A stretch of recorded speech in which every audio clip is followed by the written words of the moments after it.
Tol. Tol. Bakit? 24 na ako. Wala pa akong girlfriend, tol. Wala kaming pakialam! Ano ngayon?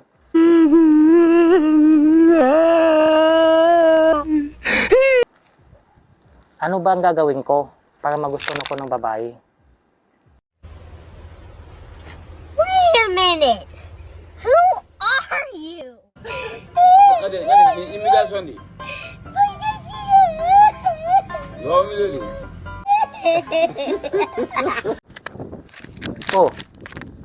May pera ka ba?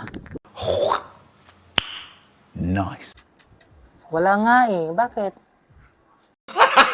Gago! Kasi tol, iba na ang panahon ngayon. Anong ibig mong sabihin? Kasi tol, sa panahon ngayon, kahit pangit ka, kahit matanda ka na, basta may pera ka, kaya mamahalin ka ng sobra-sobra, ng higit pa sa buhay nila. Andyan na. I-post mo yan at itag mo tol.